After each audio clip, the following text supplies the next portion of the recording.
Welcome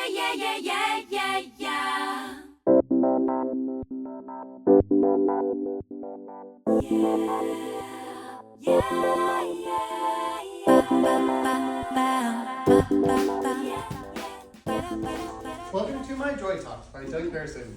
Yay. I don't know about you, but when I think of joy, I like to think of Slide. The HIV/AIDS crisis. Oh, who doesn't? Yay. I can think of all the many hours of joy I've had sitting at the dinner table, not talking about the HIV/AIDS crisis.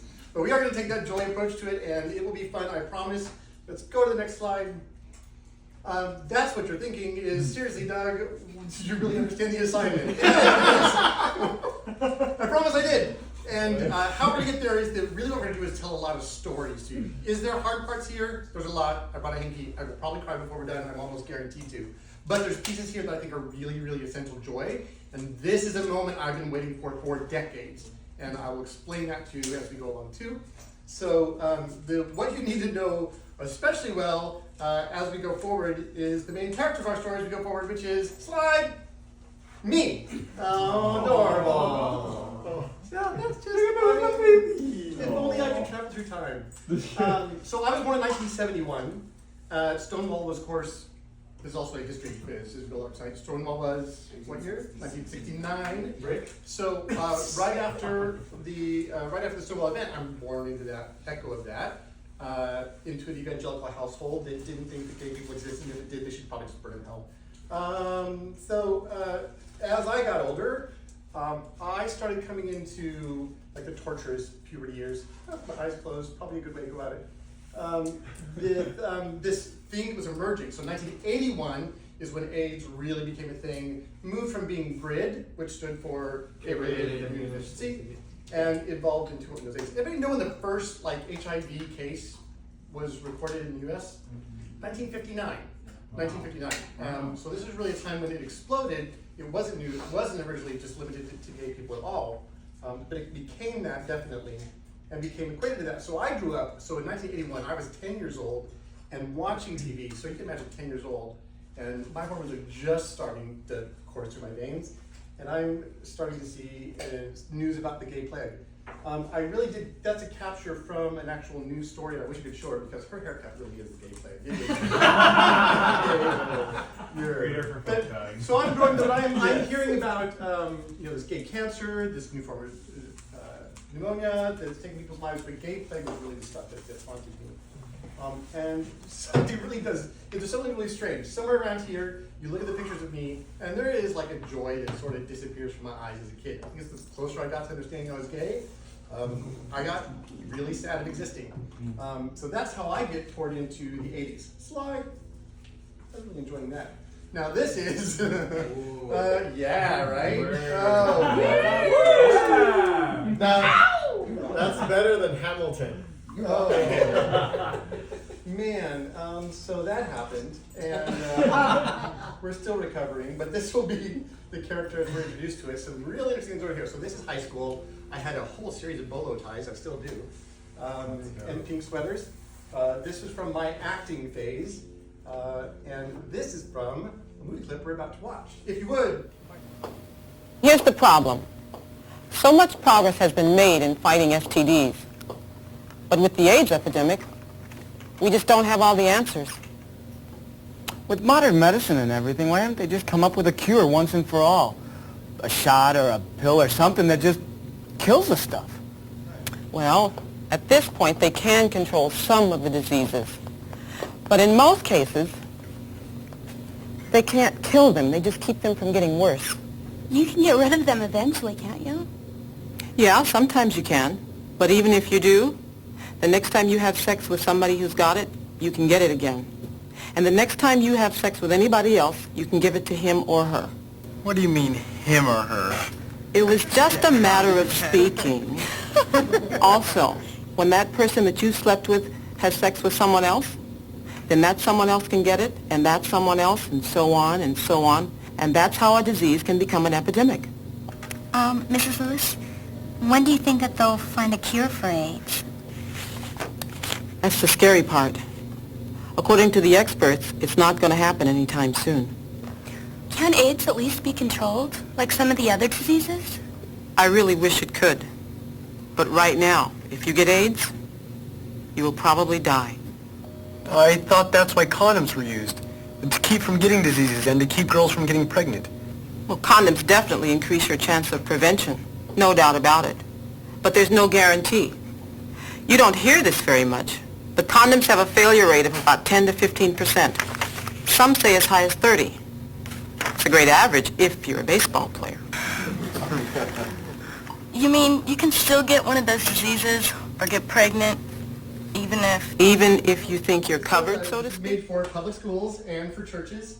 I got a part in it very last minute, and it was part of, for those who speak evangelical, part of the Josh McDowell Don't Have Sex series called Why Wait, which is terribly named. It's like, why wait? You know, exactly what I was thinking. So, slide, please, if you would. That was my first connection to the AIDS communities, because through that film, I was really connected. There was the art director for that film turned out to be the one who designed my favorite album cover that I was obsessed with and had a life-size version on my wall. And she was like, I'm Joe Tankersley and I'm gonna do that. I'm like, and who's an art director who's famous? No one. And of Christian music albums at that. And I was like, Joe Tankersley. And so we totally nerded out. And so they started inviting me to, I was the only high schooler in that scene too. I was in high school. I just dropped out of high school. And all the other cast members are like 26, 27. So Joan and some of the cast welcomed me on the set, so I spent a lot of time on the set, and through that met the first person that I knew who had HIV/AIDS. And that was a little bit shocking for me. It was just sort of a passing encounter. Really, that person was being interviewed, and I heard him talk and heard about people he had lost, and went home terrified and conflicted and heartbroken. There was several things going on at once. So I just knew this all is, like, the reason I got a part in this movie was even very fortuitous. Actor took his life like right before they started filming, and I had read for the scripts just for, not for auditioning, just for other purposes. All this stuff was coming together. So something was going on in me, and then I heard this. I was very into Christian music, very Christian kid myself, still am, but a very different version. And I just heard this one song, and it moved me. It was about people with AIDS. It was like one of the only Christian things I'd heard that didn't suck, wasn't really cool. So I remember just saying something along the lines of, yes, I don't know what's being asked of me, but I just want to say yes here. So I got to Point Loma Nazarene University, right down the road from us, where I attended twice and also taught for many years. I got there and we had our big ministry weekend, the first weekend we were there, and I went up to the person who organized the student ministries and just very nervously said, for multiple reasons, I was nervous, but I knew I had to do this. This is just one of those moments my heart is beating, and I know I have to do this. So I just went up and said, we have to. They had homeless ministries, and they had ministries that traveled to churches and did all these. They had a puppet ministry. So I was like, okay, we can do puppets.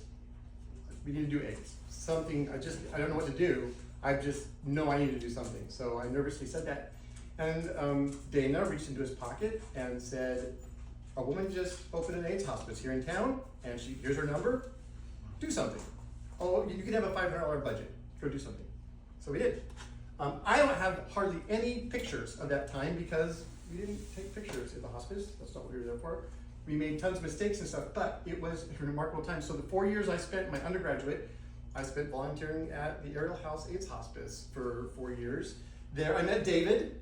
This is David and my classmates, Carrie and Heather, who I'm still friends with. David was suffering from dementia when I first met him. He lived there the most years. I think he was there for about 2 years. That was the longest resident that I had known there. And he had dementia, which made him just really kind of a sweetheart. Like, whatever your character is when you're starting dementia, it doesn't always end up being how you end up behaving, but it can help. And so, did you ever see The Simpsons where Mr. Burns gets radioactive out in the forest and, oh, peace, I bring you peace. That was David. Oh, you're so beautiful. That was really David. And a fantastic man who just brought a lot of life to me. And it was also a little terrifying. So I wasn't just afraid of AIDS, and I wasn't just afraid of being outed. I was really still afraid of being gay. Like, it was just so conflicted. This is 89. So I started Point Loma in the peak of the AIDS crisis when I showed up here. But David was great. There was another guy, his name was Carlos. Carlos was just like, let's not have any Christians even cross the threshold. He said literally cross the threshold. That was his limit into my room. But after a couple years, a couple months, Carlos and I became friends. This he gave me just before he died. So we had become really quite good friends. So there was just, he changed me. I think I changed him a little bit. I was one of his closest friends. His family had pretty much given up on him until the very, very end, and they showed up again. But so I want to just invoke David and Carlos to be with us here today. Can I ask a question, Doug? But yeah, please. How old was Carlos when he passed? He was in his 20s. He'd been a model. When I met him, he was just so gaunt, and his teeth had changed quite a bit, and so he was not at all attractive. It was a bit shocking to me when I saw his photo. That was another thing that was terrifying, is that AIDS was a disfiguring, terrible disease, and emotionally difficult. It was difficult to be around. But that didn't last. That did not last as the predominant fear in me, or the predominant emotion, in a very short period of time, because of people like David and Carlos. What's really important in this story, to me, really important, and it'll show up here at the end of the story too, is there's a way for me to tell the story that makes me look like heroic, and I've told the story that way before, but it's not entirely truthful. And there's a reasons to tell that in certain places. Some people want you to take that role so that you can just tell the story. Fine. If I can talk about AIDS, HIV, fine. But the truth is, I was getting it all wrong. I was getting it wrong for me. I wasn't even at peace in my own skin. And I wasn't on the right side of things, but I showed up with my body. And that was what was really important. This was a difficult time. There was 3 different houses. Ariel House moved around a bit. It was all in San Diego. I just pulled this in 1992, so it would be my junior year, middle of my junior year, that the LA Times covered it. Joyce Simpson was the house mom. She was amazing. This is where I learned that she was making minimum wage, which in 1992 was $4.21 an hour. And I know they say, there's proportionate inflation and stuff, but that's still like a burrito at Adalberto's was still like almost $6. So you had to work an hour and a half to get a burrito for somewhere. That's what Joyce lived off of by working here. She was known as the Mother Teresa of San Diego for a long time. To give some perspective about it, what life at the hospice was like,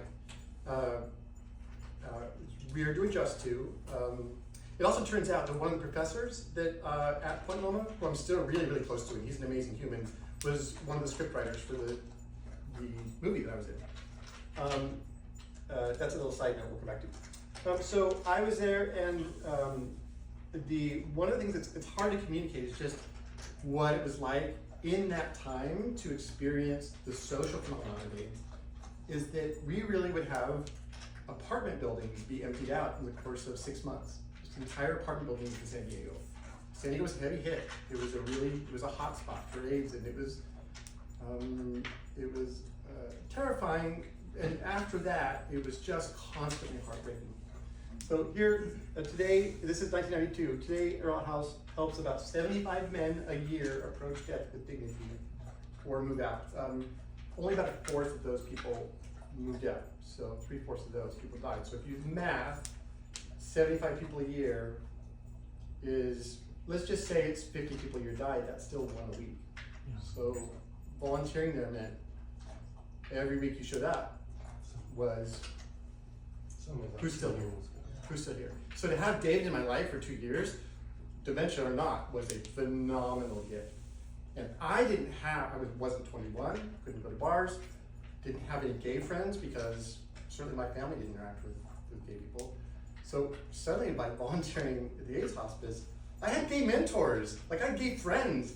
And I loved, one of my friends, Scott Jarrett, looked a lot like one of the guys from 90210, the original one. And I would drag him along. We would go places and girls would just stop him. And I went to Memphis with him. He was a good friend. I went to Memphis with him, and these girls who were working as waitresses came out of the restaurant to get me and Scott to go in and have lunch at their restaurant just so they could wait on us and be around Scott because he was just that handsome. So I would drag him to the AIDS hospice and watch all the guys just drool over him, and that was talk about joy. Being able to throw, fresh meat at the guys with them.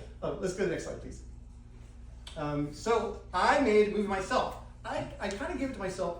Look, I was just really dumb. So like every speech that I made in speech class, when it came time to do my video class, I made this quick little video about a guy who finds out he has AIDS, tells a friend, gets kicked out, crisis of faith, dies.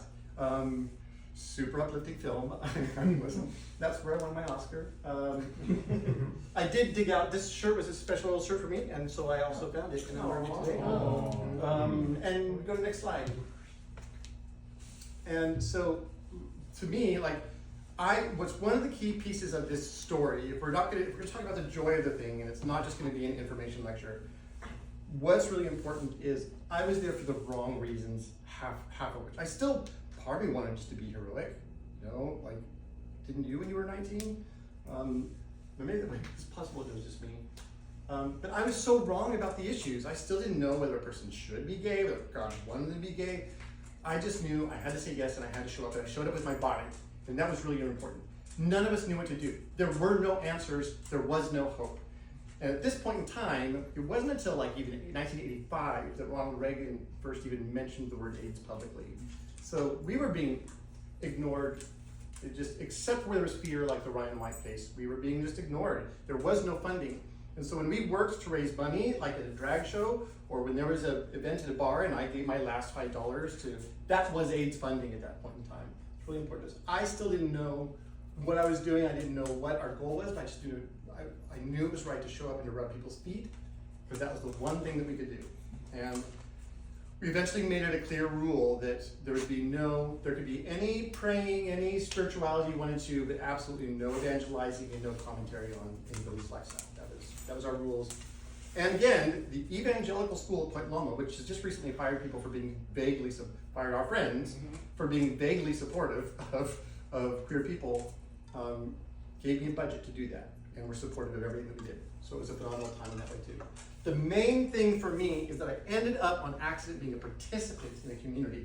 Not somebody who was thinking the right things, not a person who had the right opinions. I would just show up and I became a gay person because it was us. It was us. And that's what was really transformative for me. Next one. Oh, and so this is, I'll give you the names. That's right. Terry, David, and Heather. Next one, yes.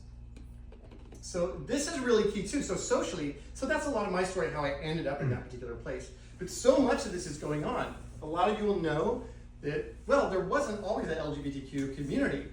Before I went to college, there was a gay community, there were some lesbians kind of peppered about, and trans people didn't really exist at all, except for as clownish figures in media or whatever else. Something happened, and it's mostly because of the lesbian community. You have seen, hopefully you've watched Pose. If you haven't, go and watch it, binge it this weekend, bring hankies. What it was like, I kept this picture out of Pose. There is, in some document, this is just such a common picture I've seen over and over and over again. It's in the early part of the AIDS crisis, looking down the AIDS wing and seeing people's lunches sat outside their rooms because nurses would not go into their rooms to deliver their meals. So people starved to death. And people would soil themselves as it did for hours, if not days. And it was the lesbian community who showed up in force and said, fuck y'all. Like, this is what we do. These are going to be our people. And that's really how we became a LGBTQ community. Really phenomenal. And we owe everything to being a community, to the lesbian community. And in fact, there's a really good book out. I'll put a link in it in the Telegram as well. But the ACT UP, I forget his name. I think that's partially intentional. But the guy who's credited for running ACT UP is not the guy who started it. It was a group of lesbians. They started ACT UP. So we became a community in a way that didn't exist before. We still had problems. There was still, and there still is, that anti-trans element that was still prevalent at that time. There's still a lot of racist elements, but even then there was when you're in a hospice, there were people of all sorts of races there, and you just had to help each other live. So at least it put people in a room that may not otherwise be in a room together. So that was helpful and tragic, but we were not all the community that we were supposed to be. So you go to the next one. So we had what Dan Savage describes as being our strategy for survival, and I really, really, really love it. So that's the formula I want to give to you. It's not the point of what we're doing today, but it's definitely something I want to offer you today, and that was bury, fight, and dance. Let's go to the next one. Here's his quote. During the darkest days of the AIDS crisis, we buried our friends in the morning, we protested in the afternoon, and we danced all night. I get really squeaky when I cry, so if I get quiet for a long time, it's because otherwise I'll be... So we protested in the afternoon, danced all night. The dance kept us in the fight because it was the dance we were fighting for. It didn't look like we were going to win, and then we did. It didn't look like we were going to, and then we did. It doesn't feel like we're going to win now, but we could. Keep fighting, keep dancing. I don't love everything about Dan Savage, but I love that quote. I'm glad he said it. Next one, please. I pulled this from the document 1992. There was one of the big fundraisers that started from the Hollywood entertainment community.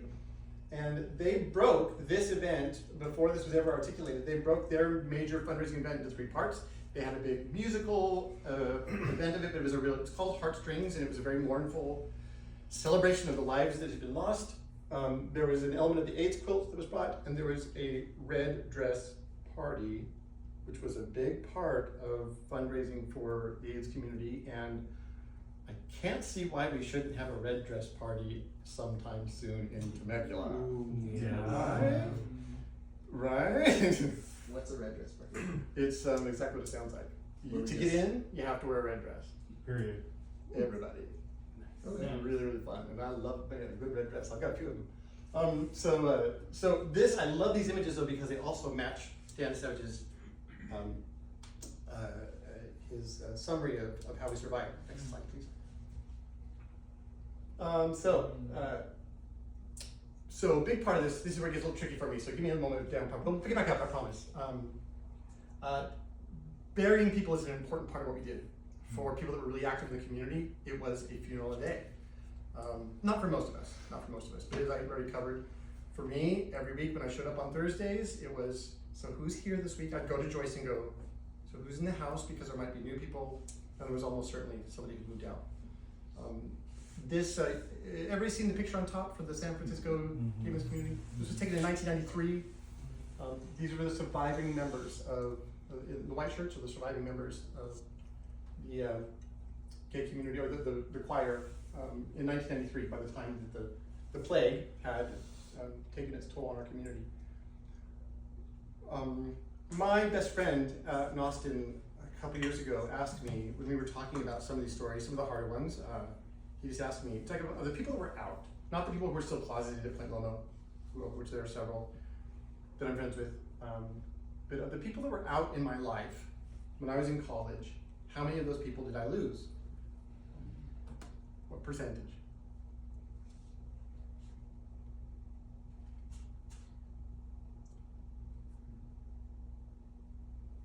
Yep, so I don't have any surviving out friends from that time.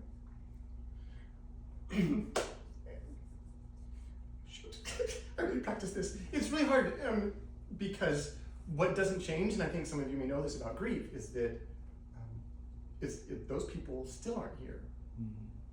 And I'm the oldest guy in the room right now because my generation just kind of got wiped out. So they're still gone. And that will be true for the rest of my life. The people I deserved to go out with, the people that I deserved to date, people that I deserved to laugh with, we had other things occupying our attention, and some of them just never even showed up because they disappeared before we had a chance to meet. So I lost everyone. This is an important part of the joy recipe. There are still things that we're going to lose. Could you go to the next slide? There's a quick list I'm not going to go through, but look, it will probably, anytime you're a minority in any society, things are going to be different and harder on you.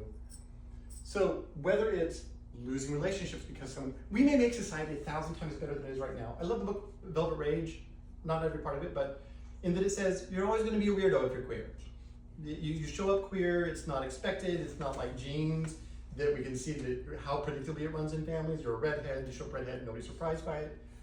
It always shows up, it's always open to discrimination, you're always a weirdo, you always have to come out, there's all those things. There's always going to be something for queer people to grieve. One of the things we can do to become as strong as we can be is to learn how to grieve well. If you don't grieve something, it haunts you. I also love the book Beloved, and there's the ghost, and how do you exorcise the ghost? You call in the mourners and you just give it the grief it deserves. And I think we do well to learn from this time to practice the art of grieving and to be good at it. And allow me the space to tell these stories, to call forth Carlos, to bring David into the room so I can continue to grieve them as well as we go along. I love this quote from Mary Oliver, one of my favorite poets. Someone I loved once gave me a box full of darkness. It took me years to understand that this too was a gift. Bury is part of the recipe for joy. Next piece. Fight is part of it as well. We live in a really weird time now, and I think what's so frustrating for a lot of people is that as the chaos ensues, wherever your politics fall, with executive order after executive order, people are experiencing the chaos, and the chaos can be unsettling. And it also can make you go, I don't know what to do. I really don't know what to do. Anybody felt like that in the past 7 months? It can be absolutely paralyzing. That's the point, I think, is that it can be absolutely paralyzing. But I want to point out in this story, I didn't know what to do, and I didn't believe the right things. I showed up with my body. And there are ways of fighting, even when you don't know exactly how to fight or what to fight for. I took this because it's another just really good photo from Pose. Do you guys know about the St. Patrick's die-in? Where to oppose the Catholic Church refusal to talk about condoms, they just showed up at church and died in the alley, in the aisleway, which is powerful because we still talk about it. This is also one of my fun things I love to talk about because it mixes some of what we had to do. These aren't discrete categories. I love this in that it says you've lost someone to AIDS for more than a decade. The government has mocked you, mocked your loss. You've spoken out in anger. You've joined political protests. You've carried fake coffins and mock tombstones. You splashed red paint to represent someone's HIV-positive blood, perhaps your own. George Bush believes that the White House gates shield him from you. Show up with the ashes. We're going to bury our beloved on the White House lawn. So we found a way to grieve and to fight at the same time. And one of the best forms of fighting that we ever learned was to show up and embody what you are. Be queer, be out, put the bodies on the lawn, lay it out there and just tell the truth, but just don't be invisible and be ignored. Just don't accept that. And I absolutely love that was a way to fight. You don't have to have special skills to just acknowledge your own existence. Let me say that again. None of you will ever have to develop any more skills than you already have to just own your existence. And that's a way of fighting for not just yourself, but for others as well. Next one. I also love deeply and passionately the AIDS quilt, which started in San Francisco when they put just a bunch of placards on City Hall and somebody went, that kind of looks like a patchwork quilt. And thus was born the AIDS quilt, which became this. Is anybody here who had not heard about the AIDS quilt before today? Okay, so the AIDS quilt was just people selecting sections and making a part of the quilt for the beloved one that they had suffered from AIDS, and it became this at the National Mall. It was anything but invisible, and it was made by cloth and needles, sort of special skills, but you didn't have to be a special artist. Some of it's really quite clunky, some of it quite artistic, but it's not. I mean, it's just a needle and thread. So the way that you have to fight, you can be super creative. And again, just being visible is one of our best ways to resist all the many things that need to be resisted. So I just want to encourage, this is such a great model, I think, for all of us. Next slide, please. I love this quote. And this tells a little bit about this. I'll post some more information about some of these things. I can't encourage a history lesson for more reasons we'll see as we go along here. But this is one of my favorite quotes that I return to in talking with people again and again and again in life. Vocation is the place where your deep gladness meets the world's deep need. You don't have to have special skills to be an activist. You just have to love something. And you just have to find some way that intersects what the world needs around you. It can be SCP. And that can be your entree. Just find where that overlaps with the world's need and run with it. And stick with it. Whatever it is that is your joy, that's probably your calling. I think sometimes the word calling also certainly was in an evangelical circle, which that's its own long conversation. But in a lot of spiritual circles, it's like whatever's going to be spiritual is supposed to be taxing and costly and painful. What? Your vocation is probably what gives you most joy. That's what you were created to be. That's where you're the gift. So that's your calling. That makes the most sense. Otherwise, God's a terrible manager. Like, just put everybody in the wrong position. You know, that's like, look, I've worked there before. Next one, please. And my favorite, of course. Not my favorite, but a really enjoyable one. We know about the drug use and even the continued sex, the careless sex, the role that drag played come 1981 changed, and it was life for us, and it was a way of having a voice and laughing and skewering gender and making fun of the things that people used to make fun of us. It was a way of turning back to that joy, and we danced and we danced and we danced and we danced and we danced. And the first time that I snuck into bars was with my gay friends, not to drink. It was always to dance and to raise money. That was worth breaking the law, and that has shaped me profoundly. Dancing has become, I'm a terrible dancer, and in fact, I literally had to have my feet rebuilt because they were born weird. Dancing is difficult for me, but it is such an important discipline, and it is such an important source of joy for us. Next one. So there used to be a campaign about discipline for pleasure was the government's attempt to try and make condoms cool, I think. It only appealed to a very small set of the gay community. So that happened. But I do like to talk about the discipline of joy. Like, if we're going to do this, we have to be committed to not being defeated, to not being worn down, to not being exhausted by the whole thing, but to love being with each other, to laughing until we pee our pants, to putting on stupid makeup, to doing bad drag. Please, thank you, Paul. It's been nice, but bad drag is important. Like, please. I've never done it well, and probably never will. It's not worth the investment. I'm gonna show up. I'm gonna show up, and I'm gonna do it poorly, and I hope you laugh at me. At me. That's a part of the joy. This is my quote. It's important to show up with your body, not just to the fight, not just to the funeral, but for the life we are fighting for. Live it now. Living is its own glorious resistance to death. Living is its own glorious resistance to death, which is leading us to really what the joy is all about for me. Next one.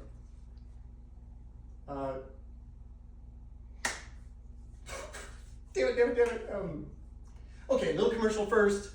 Hey, you know about these things, but if you don't, you need to know about them. Beyond PrEP, if you're HIV positive, please get the treatment you need. This is the big thing. Undetectable means untransmittable. Such a good favor you can do to the whole gay community all over the world. There's PEP. If you've been exposed and you don't know what to do, you can get treatment is good. Apretude is also a big recent development where you can get PrEP every other month as a shot, so you don't have to worry about taking your pills all the time. Great advances. Condoms still are helpful. Also, we need to continue to fund the 2/3 rule, which just got cut. It's one of the things that I'm going to be taking on because we already fucking learned a couple years ago a disease somewhere else is a disease here. So can we focus on that one a little bit? That'll be something. But this is really the point. My whole point of this is my joy is like you. It's this moment. I remember driving home from the hospice one day and saying, Lord, just let me live to tell a room full of younger people what AIDS was once like. And here we are. So that I get to live with you, that I made it. And there's zero shame in being HIV positive. It's also become important in my story to say, I'm not HIV positive. I'm not involved in this community because I converted. I am part of this community because it's a wonderful community that has given me life, and it isn't us. It isn't us, and I'm here for it for the long haul. But you, and just being here and being in a room means I've lived. But also it's a chance to say, so are you. Like, you stand on, hopefully I've done somewhere you can stand on my shoulders as well, but you stand on the shoulders of David, and you take Carlos's life was cut short.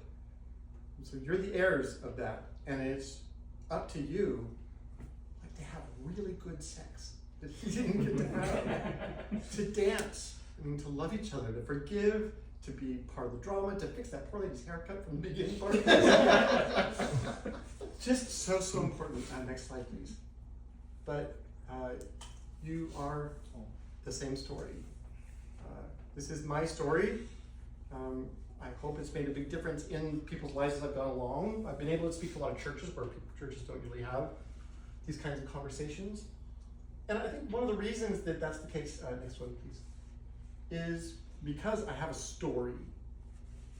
In an era of social media, now all this happened not just before social media, before the internet, before cell phones. This is where we planned all these things by Xeroxing stuff and handing it out, making phone calls to each other on landlines. Didn't even leave, I mean, a lot of people didn't even have like answering machines back then. I mean, you just had to keep calling. And that community did amazing things. But I have a story because I showed up with my body. I was wrong about everything. Today it's like the whole pressure that I have is to have an opinion. And when you announce your opinion, you know what other people say about it? They have an opinion. But when you have a story, I need somebody to walk through what I just walked through, that part of my life with me, and tell me how it's not beautiful. Tell me how it's not good and how it's not true. You have to break that down and tell me that whatever you happen to believe about whatever is somehow more alive, more human, more beautiful, more spiritual than what David and Anicio and Carlos and Ernesto and Joyce, like what we have. So all I want you to know is when I just show up for laser tag and spend time with you, you are my fucking joy. Like, just to be with you makes me alive, and I feel like I just need to enjoy every bit of it for every one of my brothers that didn't make it. So you are a big part of it. And what I would ask of you is, as you think forward, as you worry about what to do next, as you feel the anxiety, just ask yourself what you want your story to be. It's not about thinking right. It's not about getting everything perfect. And I'm saying that as an ethicist, like as a scholar.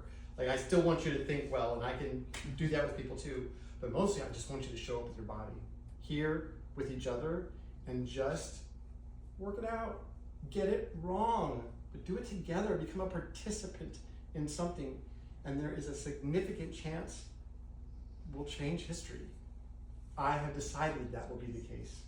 I'm very much hoping and expecting that you're going to decide that with me. So, when we talk about the AIDS crisis, I have a lot of tears to cry still, things to grieve. That's part of the recipe for me.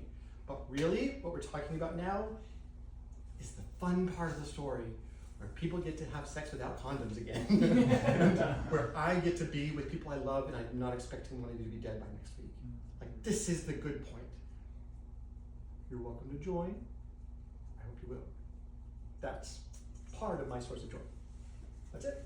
Oh, no, I have this for you, because it's a good recipe. So, I have for each of you a little hand-crocheted rainbow heart to be with you. Oh, sorry, Alex. And that is a little squirts. I know, sorry. Well, you notice I'm like...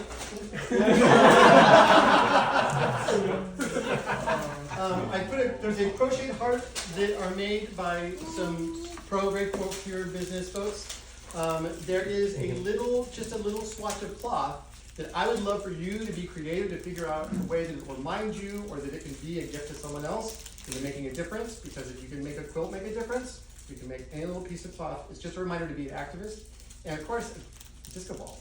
And I'm hoping, seriously, we can make plans for a red dress party. Is that now? Yes.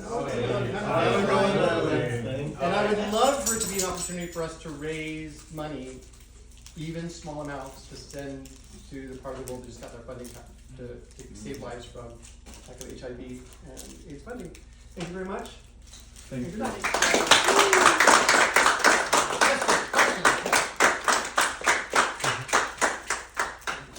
I kind of tore through that, but is there any questions or just thoughts?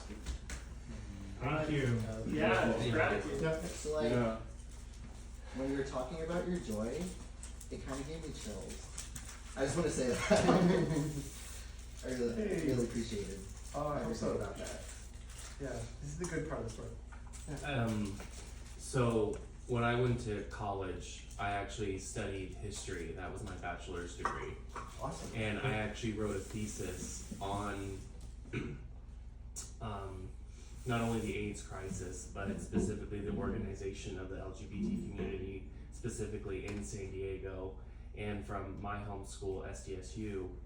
And so to be able to read specific documents, but then to hear the actual testimony, it's these reasons why history is so important. And I appreciate you sharing your story, because I don't think enough, especially in our generation, understand just the significance of what that time period meant.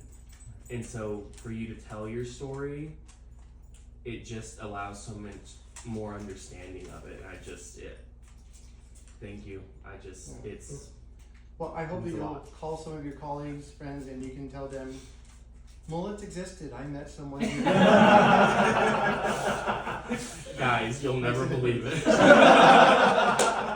real. It's not just AI. Like, they did this to themselves. Willingly. No, I can't. I mean, just the whole. I mean, I look back at it too. It's just such a hoot that. I mean, I was this queer kid trying to be in the performing arts and ended up with a part in a movie without auditioning for it, and it set me down a path that was here, and I'm alive, and you're alive, and you have. I mean, I just remember dreaming. Wonder if one day we'll have like a vaccine for AIDS or a cure. Wouldn't that be amazing if we had a vaccine where people learn your history? It's so amazing. There's so many beautiful things that have happened. Like, come on, red dress party? How come that wasn't in my history books? Because that's good news. Let's do that. Other questions or thoughts? It was nice hearing you bring up like Our Boys Need Blood and everything that the lesbians did for the gay community at the time. I find that is something that is far too commonly overlooked, especially nowadays. When I was in high school, I was given the very fortunate opportunity to present to my AP US class about the AIDS crisis. So hearing all of this from someone who lived for it, it's cathartic for me. It's, I grew up in a very evangelical environment. So all of that, when you were describing that, like, I totally get it. I totally understand it. It rang very true with me. And it's very inspiring. It fills me with so much hope to see that, there's ways forward and that I am working towards something. I'm going in a direction. I'm with a community. Yeah. And the shoulders that you stand on, you don't even realize. If you have been on PrEP or thinking of being on PrEP, or if you're just not afraid of dying from AIDS, if that isn't dominating your imagination now, you are the heirs of a great inheritance. And a huge chunk of that comes from people that it will never be attributed to. So we used to be called the gay community. We were everyone with the gay community, whether you were trans, lesbian, it didn't matter. And there was no such thing as bisexual, of course. Just sort of lazy gays. We were at first the GLBTQ community. We are the LGBTQ community because women have been marginalized, but really the decision was made because lesbians saved us. What an inheritance. Such a good thing.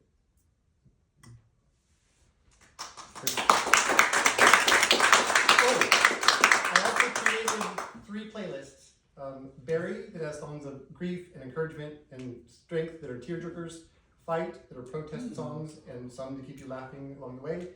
And a dance, not a mix, but just a bunch. It's on Spotify, and I put it in the Telegram thing. So,